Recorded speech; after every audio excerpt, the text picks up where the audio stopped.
Hi, I am so excited today because we have the best graphic designer in the world on Yeah, our show. I Or can't so he believe we says. got him. We got it. Is that like the best cup of In the coffee? flesh. Like in what Um, Elf? The best, could or be. is it real? For me, it's real. I think so, but I love it. you got to be The your own number one confidence. fan. Yeah, That's totally. amazing. Yeah. Yeah. That's like his Can what do you you call it? Like a tagline for the people who are like, what are we talking URL, about? domain? Yeah. Yeah. Domain name. Literally, that's how you find him. You just do a quick Yeah. Google search. Will you just do an actual introduction of yourself so people know beyond being the best graphic designer in the world who you are? Yeah, I'm the best graphic designer in the world, and I am Harbor Bickmore. I am a graphic designer, type designer from Utah, is where the most important parts are. But I also did schooling in New York, the School of Visual Arts, and I spend my time designing typefaces, and this is me. I love All it. right. I love Well, that. you've got I such an I have epic an name extremely too. simple life. Oh, Yeah, that's Harbor? It's a great. good one. When my parents were first married, they lived in California and they loved walking down Harbor Boulevard and they just thought like Harbor'd be a great name. I, Well, I that's think it's a great name, but I that's a cool feel backstory. immense pressure to name my child. Oh yeah, I feel immense pressure to name my child a cool name now though, is the only issue. Okay, so have you ever met someone with the same name as you? I have met a handful of other harbors, but they are all the sons of rollerbladers. So Oh. growing up, I was like a big in the rollerblade community, and then different rollerblade buddies know me and they name their son Harbor. You know the That's Disney so Channel original specific. movie Brink? Mm-hmm. Yeah, right. So the stunt double for Brink named his child Harbor. So in the rollerblading world, there are harbors. Other than that, I've never met one. Okay. Katie, what are your thoughts on this? Because you come from the roller skating world. So, I do. I did not encounter any harbors in roller figure skating, which is its own weird underground thing. But I love the name, so I'm gonna suggest it to him. I probably okay. still have an N. Yeah. All right. Well, You don't I'm know glad me, we but yeah, I love that. Well, I love a unique name. Katie Johnson is very unique, which we always joke about, but it's hard to figure out like how you want to present yourself in the design space when you work for yourself. But I think you didn't have any trouble with that because there's only one of the best graphic designer in the world, so you really lucked out. yeah. I mean, the domain was there waiting for me. It, Exactly. you It's know? So, perfect. hey. Yeah, You I love can't get that. better marketing than that. Yeah, exactly. One of the things I noticed on your site was that you have a bunch of different skills that are like best graphic designer in the world, but you also say video, type design, you had branding, fonts, print, and motion all on your website. I'm curious how you typically like identify. Do you feel like those all fall under one umbrella? How do you split your time between all of those skills? Yeah, so it's kind of funny because now I'm all about pick one thing and do it better than anybody else. You only have 40 hours in a work week, and unless you dedicate all 40 to one thing, you're not going to be the best at it. And don't you want to be the best at something? But when I was in design school, and I think anybody in design school, I would give them the advice of try everything, go super wide. And that's kind of what I did. I was in school for a long time. My undergrad only took me 5 years, and then my grad school only took me 3 years when it should have taken two. So I had a lot of time in school to just dedicate myself only to graphic design. I'm not a super socialite. I like few things, but I like them a lot, and design is one of them. So I was able to dedicate a lot of time to kind of mastering this side of design, and then I feel like I'm good at it, so I get bored, so let's try video, and okay, I'm good at it, I got bored, let's try motion. Good at it, got bored, on to the next. So that's kind of what I did, but now that I am in the real world and need to make money, picking one is the play. Hmm. And type design Yeah. is what it is generally. So When did you'd you when did you know it was time to narrow in instead of staying wide? I know you said in school you were going wide, but when were you like, okay, now it's the time to focus in? Was it just the minute you were like, I got to make money? Yeah, essentially. Yeah. Yeah. Okay, because I think a lot of beginner designers are like, well, I'm good at this and I'm interested in this. And it's really hard for them to differentiate. Even now, like as a grown working adult, it's hard to say, well, I want to do this, but I'm going to do it and not make money because it seems like, well, it's within my skill set. And so have you had a hard time saying, well, I'll do this for fun or I won't do this because it's not going to make me money? How do you balance that enjoyable play with being a business owner? Yeah, that is a really good question. For a long time, and still to an extent, I will always choose a fun project over a well-paying project, something I enjoy over something that will make me money, with the caveat of I can pay rent, buy food, provide for my family to a reasonable level. And it's tricky, but I think that's one of the reasons why I landed on type design is because when I needed to make money, my situation was I took a year off grad school because of the pandemic. I didn't want to do online school. And I happened to meet my wife during that year. And so I was like, okay, I planned a wedding, moved to New York City, being married, and had $0 to my name and zero time to my name because my grad school program, it was like very intense, like 100-hour weeks plus. At least once a week, I'm designing all through the night. So I had no time and I had no money. And that's tricky. So I was like, okay, if I do type design, I'll make a font. I only need to make it one time. I can sell it an infinite number of times. And like, no inventory, no overhead, only the cost of the design software and a website. So it was kind of all my eggs in that basket because it needed to work out. Otherwise, I don't know what I would have done. And yeah, so type design was a choice in that it is something that will give me so much space if it works to explore other creative avenues. Yeah, because it'll pay you enough to, if you do it and you do it well and you do it like wholeheartedly, it'll pay you enough to be able to still do like the video project or the branding project or whatever without having to say yes for money, but to say yes because it sounds fun. Yeah, it pays me more in time than anything. Like when I was in school, the second half of my second year, it was really intensive, and I essentially took 6 months off work, didn't work hardly at all for 6 months, and still had money coming in, so I had time to finish school. It's a Tuesday, and me and my wife wanted to visit my parents, so we said, let's visit my parents. I have the time to do that. So Right.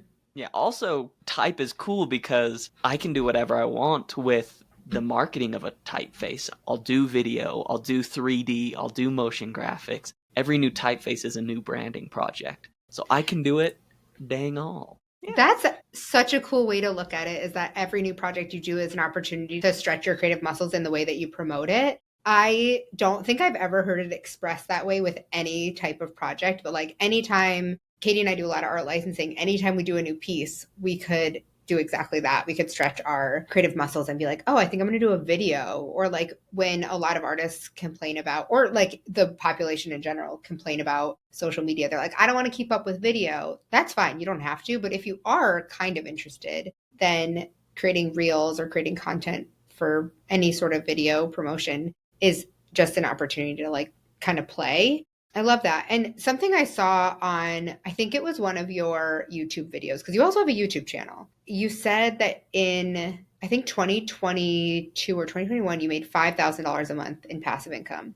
That's a full, I mean, I don't know if that ebbed and flowed, or can we like unpack that? Because that's a full-time salary for a lot of people. And if it's passive, then you're sitting back, like you said, and on a Tuesday, taking the opportunity to go visit your parents or something. Did that take a long time to build up? Or have you been able to maintain that? Let's like get into the weeds of what that looks like. Yeah. No, cool. And I love being super transparent with numbers. So Great. We'll get into it, time and numbers and what it took. I started designing typefaces, my very first one, in 2019. Designed typefaces for about a year before I started selling them. So I had a certain like skill level. Right. Was that self-taught? Yeah. YouTube, Yeah. things. The University of YouTube. I love it. I mean, you can learn any graphic design on YouTube. It's the Yeah, but easiest job in the world. in college, they're not teaching, not a lot of programs teach type design besides like an introductory, like this is how you would build a letter. I haven't seen many people who are like, yeah, I learned everything I know about building type in school. I would say it's very self-initiated. Yeah, that was me. So I designed type for a year. Then I put my first typeface for sale at the very beginning of 2021. And for like 3 months, I would release a typeface about every 2 weeks. Crickets. I would release it on Creative Market. And I think I made like $8 in those first 3 months total. But then I reached out to a different type designer, Tom from New Tropical Type. And I was like, is this worth it? How have you found that what works, what doesn't work? He was super generous with his advice. I applied his advice, and then that month I made like $800, and the next $1,200, and then $1,800. And in 2021, that first year that I was selling products, and I was making a font or a product every 2 weeks, this was the time that I took off school. And I did have a full-time job, and I was teaching, and then I was creating products, so it was a lot, but I was very desperate. And then that first year, I made $30,000 from digital products. That's amazing. But also that timeline you just shared, releasing something every 2 weeks.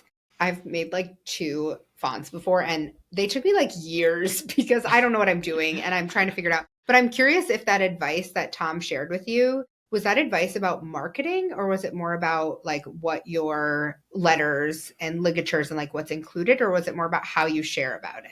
It was both. He was super generous. Wow, that's great. The things that stick out to me most is he told me about the 2-week timeline, which I applied. He told me about a typeface isn't about the broad strokes, it's about 1 or 2 letters, especially in display fonts.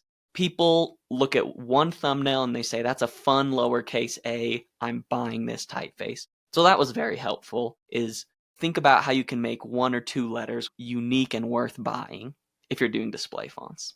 And then he hooked me up with, he said, in the Creative Market forums, go to the forums, post in this thread, post in that thread, reach out to these other sellers. Now the Creative Market forums don't exist, so that's advice is nil, but yeah, so both. And then I also started selling not only on Creative Market, but again, I was very desperate, so I went everywhere, like Creative Market, You Work for Them, Etsy, Monofonts, Design Cuts, anywhere that I could sell fonts, I was selling fonts. So.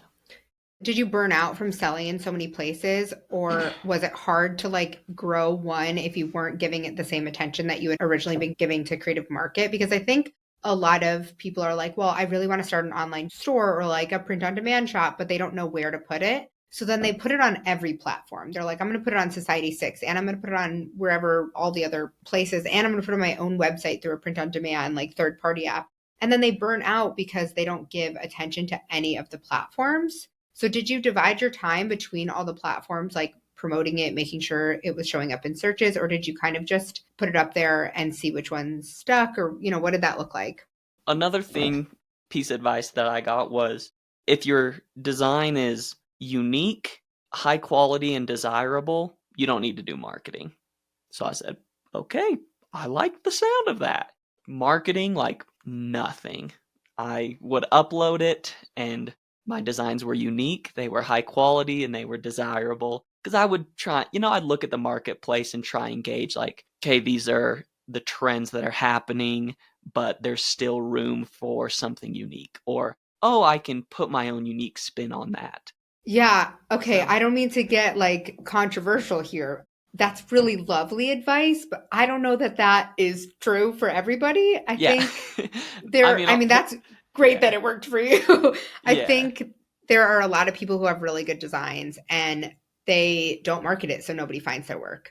Yeah. But what you just said after was that if you kind of look with SEO in mind first, like if you were to type in display font on Creative Market and you saw, oh, this is what's trending. And then in 2 weeks, you created a new style that fit what's trending, had the right keywords, and was quality and spoke for itself, then sure, you might have like checked all the boxes. but we see so many creatives just like on Instagram putting out the most epic work and not getting any bites. And we're like, why isn't this person mega viral? And so I think that advice sure can hit really well, but also is maybe not the most realistic, but it worked for you.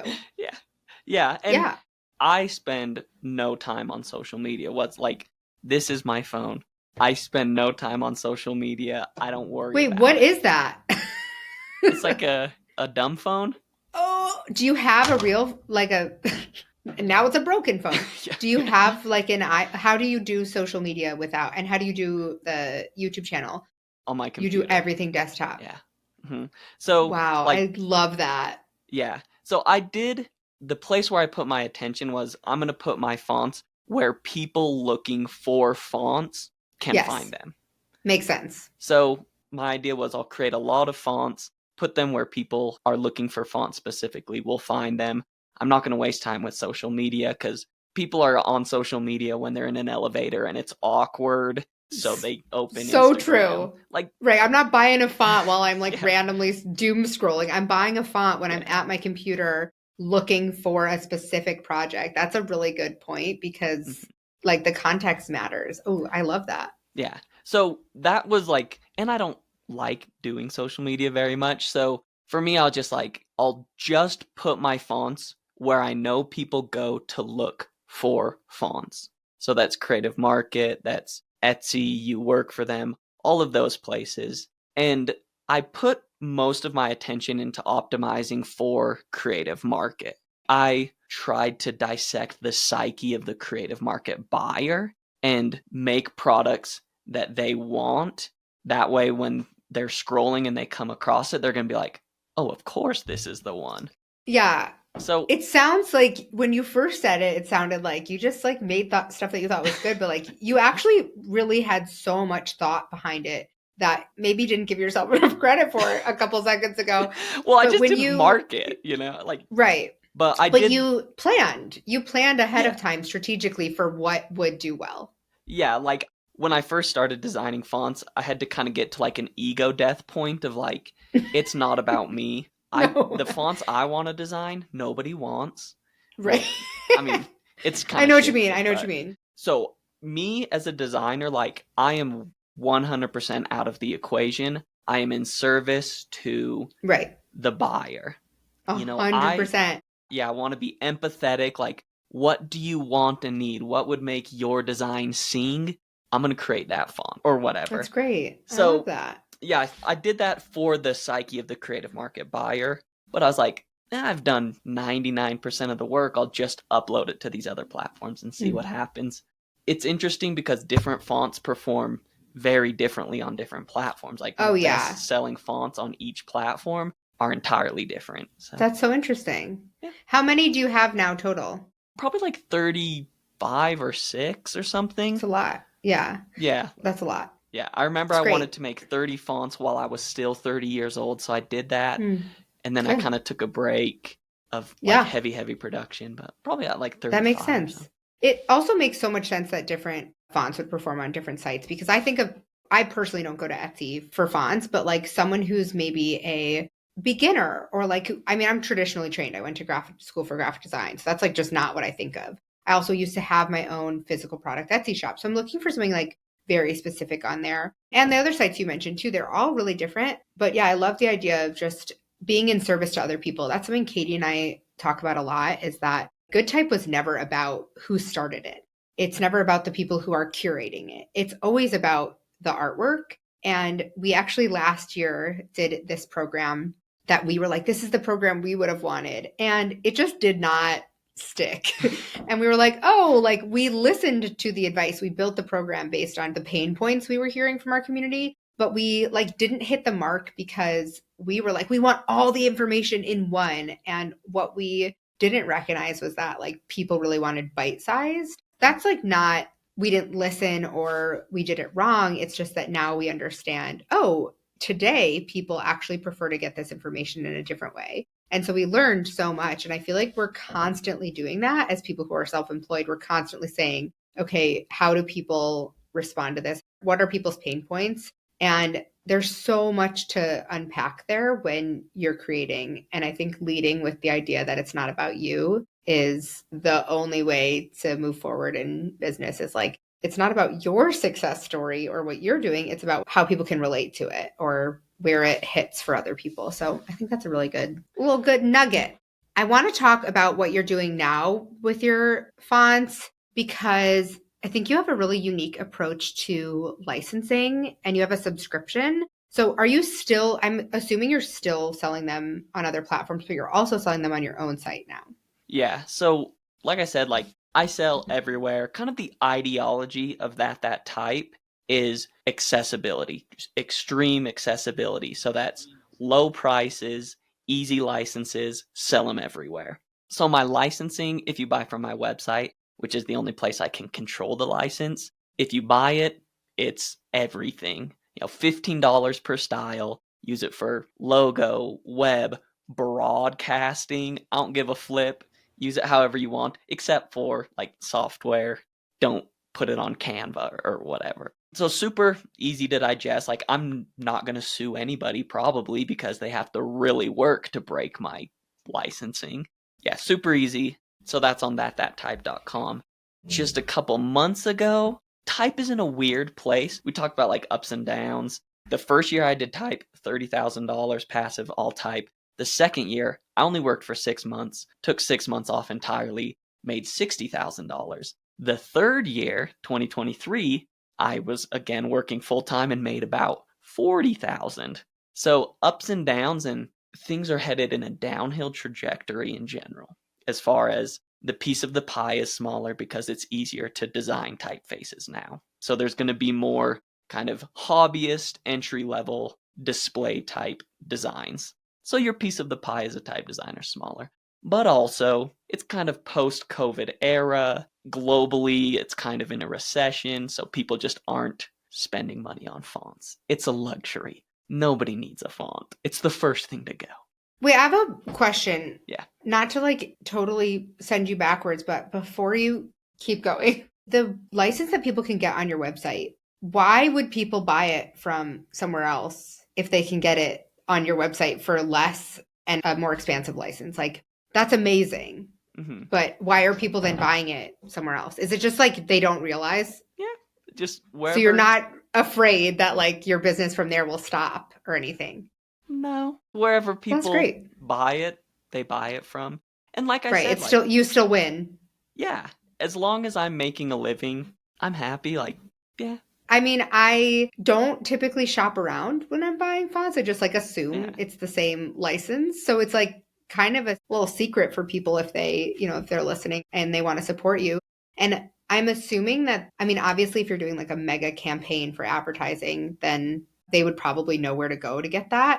But I feel like, you don't shop around or compare prices really, and you just find it where you find it and you purchase it and enjoy it. But I love the concept. And when people buy directly from your site, it creates, I was just talking to another type designer about this, but a lot of the type design world, like nobody knows the human behind it. You just know the name of the font that you're using. And so rarely does someone be like, who designed this beautiful specimen? Which we should do more of, but it's interesting because when they do buy directly from your website, they are more likely to learn about you as a human, which is like a double win for you. Even though they're getting a much better deal, it's more beneficial to you because then they get to like follow along on your story. They're more invested in your future products, and you get their email address when they purchase from you. So you can keep in touch with them. So that's really interesting way to approach it.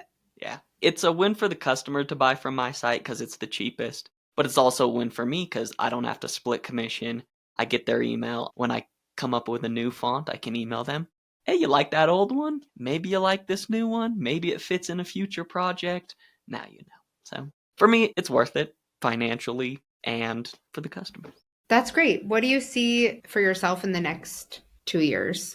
Yeah. Oh, so I was going to say, as far as the new thing kind of that I'm doing with the font licensing is, I opened a new way to buy that fonts. So there's that type, which is the Foundry website. But then I opened thatfontbox.com, which is every time I create a new font, and I've committed to doing at least one font per month this year. Most of them are families. Some of them will be single display fonts. it's May this month. I made a typeface. I'm going to release it only on the font box. You can buy it for $7 only for the month of May. And then after that, it'll go everywhere for full price, $60, whatever it is. And the font box is like a subscription service. Like you sign up and then you pay monthly and then you get a font monthly. But if you just want to sign up for 1 month, get the font, cancel it, cool by me. I got $7 from you. You got a very good typeface and we're both happy. I did that because the type world is kind of going downhill as far as less and less people can make a living designing type because less and less people are buying typefaces and the piece of the pie is smaller. The general conversation between type designers is, well, I have to charge more if I want to make a living. And I looked at myself and all of my friends and people around me and I said, people aren't willing to pay more. Everyone else is hurting, just like if I'm a type designer hurting, it's because everyone around me is hurting, financially speaking. So I thought instead of raising my prices, I'll lower them to like the absolute floor for like a month. And hopefully it's an exciting enough thing that people will be like, well, I can't buy it for $60, but I can buy it for $7. And let me tell my friends about it because you can buy this type family with 30 fonts for $7. And then the kind of experiment is, can I get enough people on this subscription service to have the same product, less money? Will it work?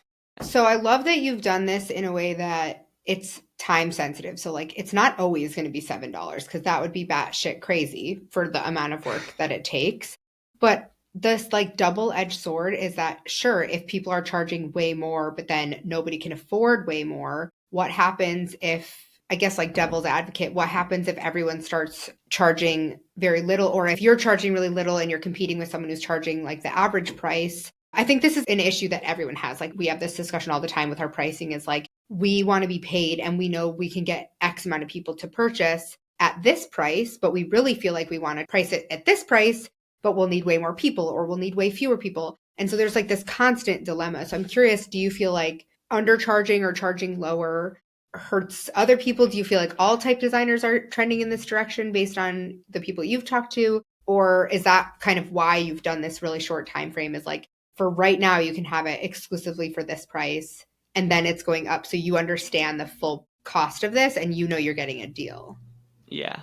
I mean, hot take. I never really subscribed to the belief that you not charging very much or someone not charging enough for their design hurts the industry as a whole. Okay. I think to any industry, there are two sides. There are those who, oh, I'm starting a business, I need a logo, I need to hire a graphic designer. My nephew does graphic design, I'll give him $100. Like, that's half of the industry. But the other half of the industry is, you know, I'm Brian Collins, I have Collins Type Foundry or Collins Design Studio. Yeah. I'm going to hire for quality over price.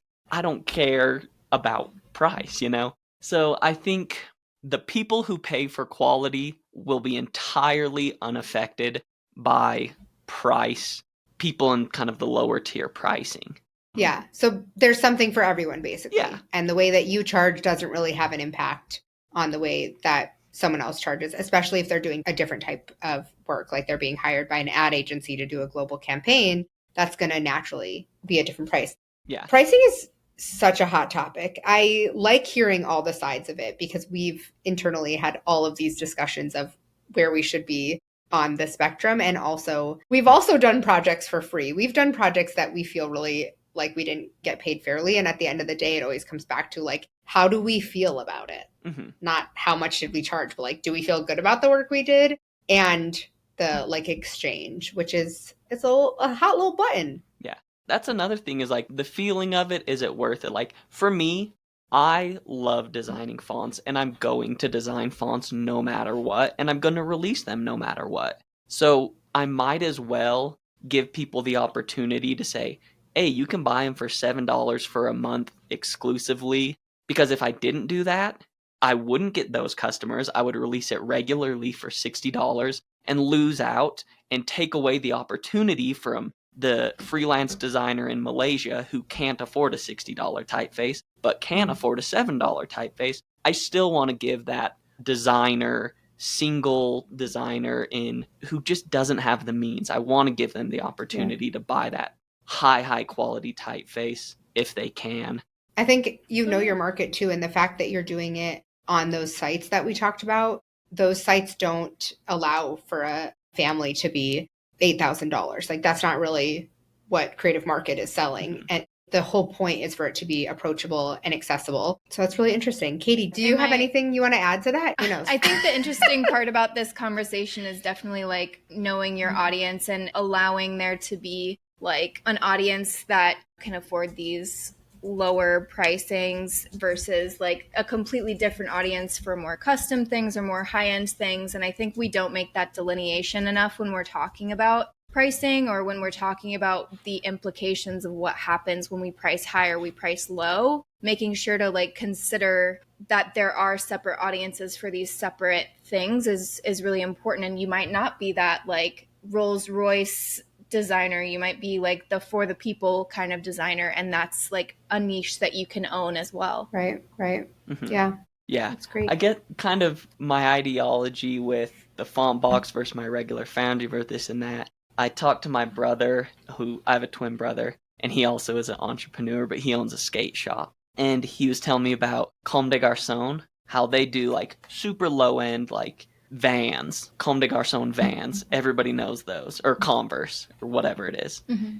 $60 for a shoe. But then they also go super, like their high-end stuff is high-end. It's the same company, but they're able to hit these two audiences. The person who can't afford a $50,000 sneaker can get the sneaker from the same designer or the same company for $60. But it does have a certain elevated taste still, and I don't know, I was fascinated by that concept of how can I not sacrifice the taste but make it so everyone can have this level. Is it like the stuff behind the lockbox sort of? It's like, okay, there's stuff on the floor at the shop, and then there's the stuff that you have to like ask someone to open. Yeah. Even if you go into Marshall's, like you could find the same bag, let's say. One is like the $10 one that's just like hanging in the front. But then in the back, there's the ones that are like security tagged and they're like $100. Apparently other towns have like locked boxes, but it's kind of like you can go to the same store and have the same experience and get a really great, something you're really excited about. But some people are going to get it right from the shelf and some people are going to have to like ask for the key. So I think that's really, really interesting. I want to actually go into rapid fire questions unless you have anything else you want to add. Also, I will say, like, this is the that type philosophy. You asked what I plan on doing in the next 2 years. Yeah. I plan on opening another type foundry that is a different audience, very expensive fonts for the snobs. So, like, I don't tie Love myself. the snobs. I don't tie myself to the ideology. Again, it's about what is the company for? What does the target audience want? I mean, Interesting. I'm down to do both, like make a super cheap font, even though it's really good quality, make fonts of the same super high quality, but let's make them expensive and the snobs will be like, "Oh, it's expensive, I'm gonna buy it still," just to see what happens, you know? Yeah, those snobs are going to be knocking down your door, it sounds like, with that attitude. I mean, I think it's... I say that because I'm a snob too. I'm a buy the expensive font. Okay, so you're creating what you're working on now. It's all about the process and making sure it can be accessible. But on the side, you also really appreciate the luxury type. It's nice. You got a little bit of everything. Something for everybody. All right, let's do some rapid fire. Ooh, this is a good one. These are just random questions. But the first one is, what font do you always reach for? Lastic and New Thing. Those are two that I've designed. One's like a soft serif. And the other one is a slightly quirky sans serif. Just two kind of. If you're going to reach for something that you haven't made, will you reach for something you haven't made? No.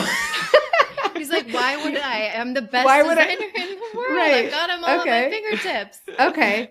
Is there any design trend that really ticks you off you're really not into right now? I don't know. Anything like Etsy style, like Mormon mommy vlogger, I really have an aversion to. I mean, you live in Utah. Yeah, and, you know, whatever. I mean, don't get me wrong. Love That's Mormons. Such a specific Mormons genre great, of thing. It is. It's a very Utah genre. That's so funny. Yeah, this is what I say. The Lord told Joe Smith nothing about aesthetics, you know?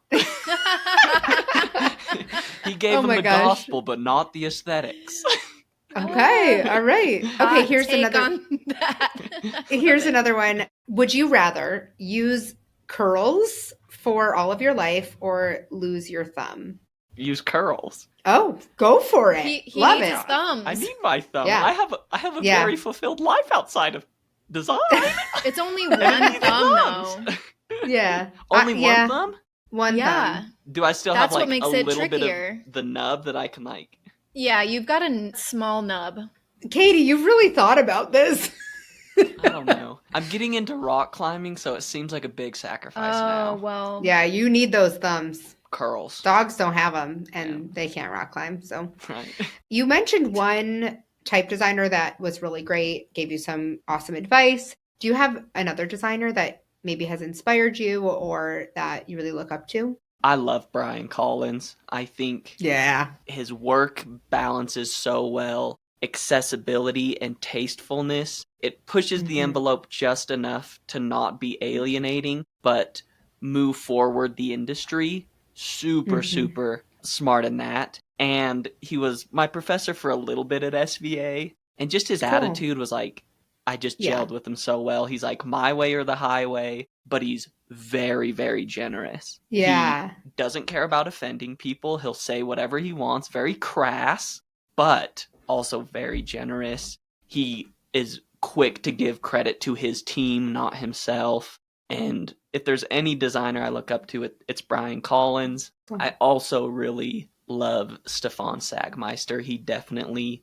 changed my whole opinion on design and aesthetics. Those two. This is embarrassing, but I've been calling him Steven my whole life. It's Stefan. Yeah, no, I'm pretty sure, or maybe I just called him by his last name. Yeah.